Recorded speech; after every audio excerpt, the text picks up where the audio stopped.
최근 캐나다 국영 방송사 CBC가 한국 문화에 대해 집중적으로 보도하였습니다. 전 세계가 한국 문화에 열광하고 있다는 내용이었는데요.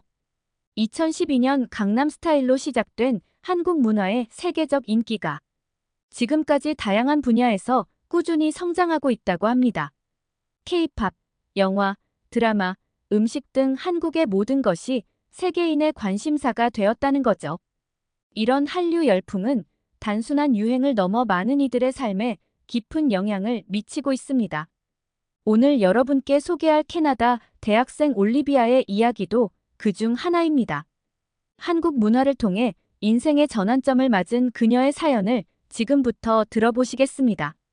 안녕하세요. 저는 캐나다 토론토에 살고 있는 올리비아 윌슨이라고 해요. 토론토 대학교에서 국제관계학을 전공하고 있어요. 제가 이렇게 사연을 보내게 된 이유는 제 인생을 완전히 바꿔놓은 한국과 한국 문화에 대한 저의 이야기를 나누고 싶어서예요. 몇 년 전만 해도 저는 한국에 대해 아는 것이 거의 없었어요. 그런데 지금은 매일 K-팝을 들으며 하루를 시작하고 한국 드라마를 보며 밤을 마무리해요. 심지어 한국어도 배우고 있죠. 도대체 어떻게 이렇게 되었냐고요? 그건 바로 한류 덕분이에요. 사실 2년 전만 해도 저는 한국에 대해 아는 것이 거의 없었어요. 그저 삼성이나 현대 같은 회사 이름을 들어본 정도? 하지만 지금의 저는 완전히 달라졌답니다. 한국어를 배우고 있고 K-팝과 한국 드라마에 빠져 있으며 언젠가 꼭 한국에 가보고 싶다는 꿈을 가지고 있어요. 저는 대학교 2학년 심각한 우울증을 앓고 있었어요. 학업 스트레스, 친구 관계의 어려움, 그리고 미래에 대한 불안감이 저를 힘들게 했죠. 매일이 고통스럽고 무의미하게 느껴졌어요. 매일 아침 눈을 뜨는 것조차 고통스러웠고 수업에 집중하기도 힘들었죠.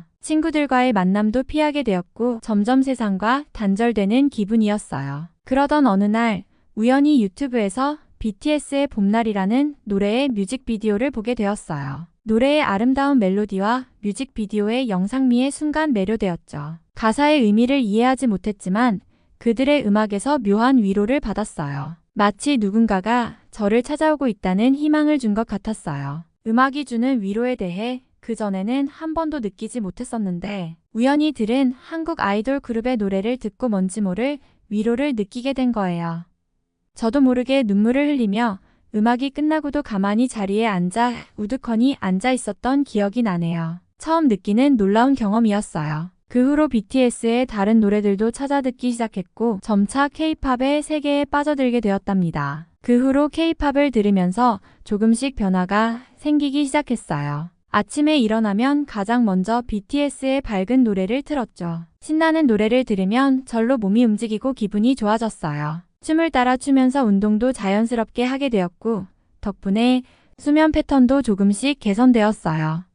K-팝을 통해 한국에 관심을 갖게 되면서 자연스럽게 한국 드라마도 보기 시작했어요. 도깨비를 시작으로 사랑의 불시착 이태원, 클라스 등을 보며 한국의 문화와 정서에 점점 매료되어 갔죠. 한국 드라마를 통해 본 한국의 모습은 제가 상상했던 것보다 훨씬 현대적이고 세련되었어요. 그리고 가장 놀라웠던 건 이런 한국 문화를 접하면서 제 우울증이 조금씩 나아지기 시작했다는 거예요. K-팝의 밝고 에너지 넘치는 노래들, 한국 드라마의 감동적인 이야기들이 제게 새로운 희망과 활력을 주었던 것 같아요. 한국 문화에 관심을 갖기 시작하면서 자연스럽게 한국 음식에도 호기심이 생겼어요. 한국 드라마에서 등장인물들이 맛있게 먹는 음식을 보면 저도 모르게 군침이 돌았거든요. 특히 매운 음식을 잘 못 먹는 제가 빨간 국물에 라면을 먹는 장면을 보면서 저렇게 맛있어 보이는데 나도 한번 먹어볼 수 있을까?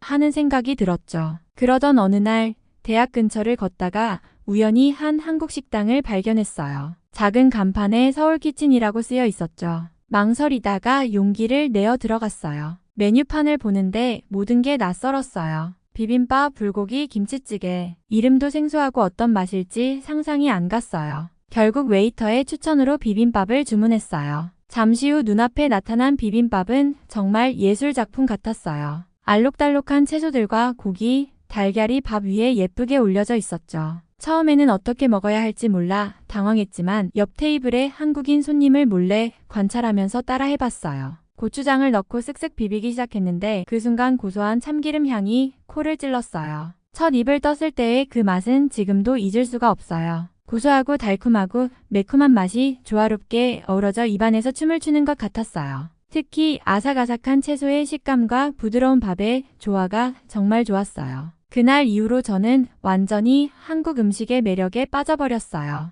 매주 한 번씩 새로운 한국 음식을 시도해보기로 했죠. 김치찌개, 떡볶이, 삼겹살 하나하나 도전해 가면서 한국 음식의 다양성과 깊이에 감탄했어요. 특히 김치는 정말 신세계였어요. 처음에는 그 독특한 향과 맛에 당황했지만 지금은 하루라도 안 먹으면 허전할 정도예요. 매운 음식을 잘 못 먹던 제가 이제는 매운 떡볶이도 잘 먹을 수 있게 되었다는 게 스스로도 놀라워요. 한국 음식을 알아가면서 가장 감동받은 건 정성이에요. 모든 음식에 정성과 사랑이 담겨 있다는 걸 느낄 수 있었어요. 특히 반찬 문화가 인상 깊었어요. 주문한 음식 외에도 여러 가지 반찬이 함께 나오는 걸 보면서 한국의 나눔과 풍요의 문화를 엿볼 수 있었죠. 이제 저는 한국 음식을 직접 만들어 보고 싶어졌어요. 유튜브로 김밥 만드는 법을 배워서 도전해봤는데 모양은 엉망이었지만 맛은 그럭저럭 괜찮았어요. 앞으로 더 많은 한국 요리에 도전해 볼 생각이에요. 한국 음식은 단순히 맛있는 음식을 넘어서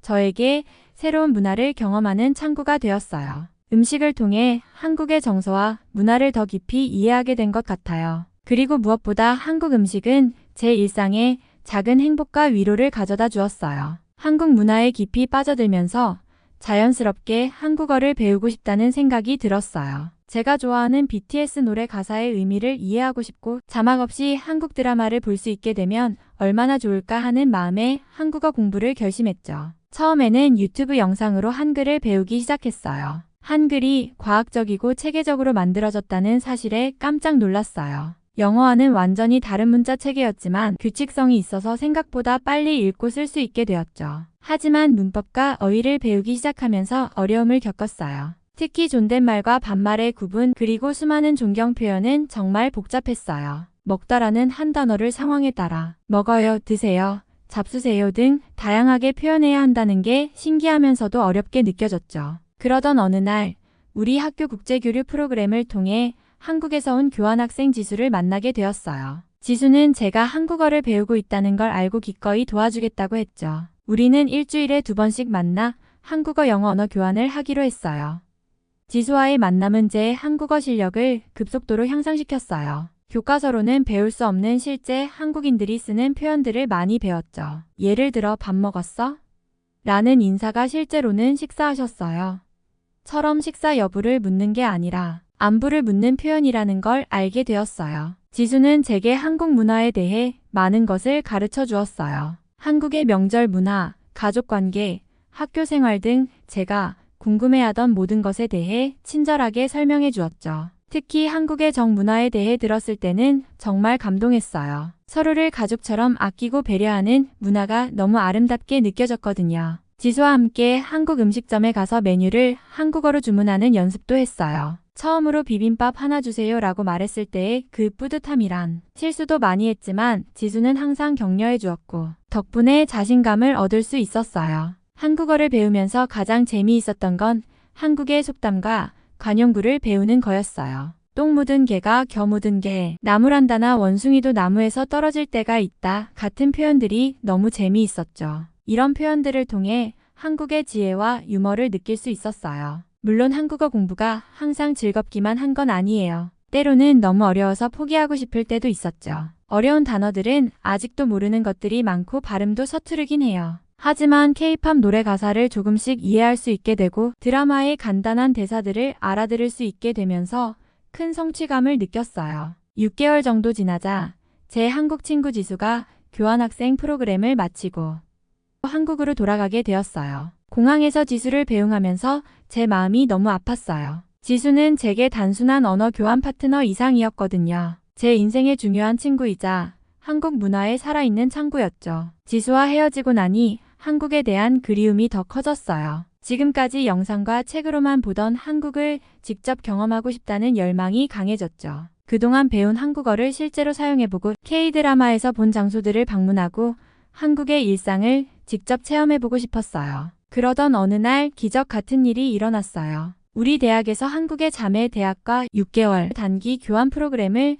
진행한다는 공고를 보게 된 거예요. 그 순간 제 심장이 터질 것 같았어요. 이건 정말 운명이라는 생각이 들었죠. 하지만 현실은 그리 녹록지 않았어요. 이 프로그램은 매우 경쟁이 치열했고 요구사항도 까다로웠어요. 높은 학점, 뛰어난 한국어 실력, 그리고 한국 문화에 대한 깊은 이해가 필요했죠. 솔직히 말해서 제 스펙으로는 부족해 보였어요. 그래도 포기할 수 없었어요. 이건 제 인생의 기회라고 생각했거든요. 그래서 온 힘을 다해 준비하기 시작했어요. 우선 한국어 공부에 더 많은 시간을 투자했어요. 하루에 최소 3시간씩 한국어를 공부했고 한국 뉴스를 들으며 청취 능력을 향상시켰죠. TOPIK 한국어 능력 시험 준비도 시작했어요. 학점 관리도 정말 열심히 했어요. 수업 시간에 항상 앞자리에 앉아 집중했고 과제는 남들보다 일찍 시작해서 꼼꼼히 했죠. 밤을 새워가며 공부한 날도 많았어요. 한국 문화 이해를 위해서 한국사도 공부하기 시작했어요. 고구려, 백제, 신라부터 시작해서 현대사까지. 처음에는 너무 어려웠지만 역사를 알아갈수록 한국 문화를 더 깊이 이해할 수 있었어요. 한국의 시사 문제에도 관심을 가지고 뉴스를 챙겨보기 시작했죠. 이렇게 준비하는 과정이 힘들 때도 있었어요. 가끔은 너무 지쳐서 포기하고 싶은 마음도 들었죠. 하지만 그럴 때마다 제가 왜 한국에 가고 싶은지 스스로에게 물었어요. 그리고 매번 같은 답을 얻었죠. 한국에 대한 제 사랑과 열정은 결코 식지 않았다는 걸요. 지원서를 쓰는 동안 저는 제 인생을 돌아보게 되었어요. 어떻게 한국 문화가 제 삶을 변화시켰는지, 왜 한국에서 공부하는 것이 제게 중요한지 정리해 보았죠. 그 과정에서 제 꿈이 더 선명해졌어요. 언젠가 한국과 캐나다 사이의 문화교류에 기여하는 사람이 되고 싶다는 꿈이요. 드디어 모든 준비를 마치고 지원서를 제출했어요. 이제 결과를 기다리고 있답니다. 솔직히 너무 긴장되고 떨려요. 잠도 잘 오지 않고 매일 이메일을 수시로 확인하고 있어요. 이번 기회를 놓치면 정말 슬플 것 같아요. 하지만 동시에 이번 준비 과정을 통해 제가 얼마나 성장했는지 깨달았어요. 한국어 실력도 늘었고 한국에 대한 이해도 더 깊어졌어요. 무엇보다 제 꿈을 향해 이렇게 열심히 노력해본 적이 없었거든요. 그래서 결과가 어떻게 나오든 이 경험 자체가 저에겐 큰 의미가 있을 거예요. 지수에게 제가 한국 교환학생을 준비하고 있다고 말했더니 너무 좋아하더라고요. 제가 합격하면 자기가 직접 공항으로 마중 나오겠대요. 꼭 합격해서 지수를 다시 만나고 싶어요. 결과가 나오면 꼭 다시 연락드릴게요. 여러분들도 저를 응원해 주시면 감사하겠어요. 오늘 사연은 캐나다 토론토에서 대학교에 다니는 올리비아의 사연을 전해드렸습니다. 한국 교환학생 프로그램에 합격해서 한국에 올 수 있기를 저도 응원하겠습니다. 사연 보내주신 올리비아 씨께 감사드리고 영상 시청해주신 시청자님들과 구독자님들께도 감사드립니다. 오늘의 이야기가 마음에 드셨다면 구독과 좋아요 부탁드립니다. 감동 포켓은 계속해서 여러분께 좋은 이야기를 들려드리도록 하겠습니다. 다음 영상에서 또 인사드리겠습니다.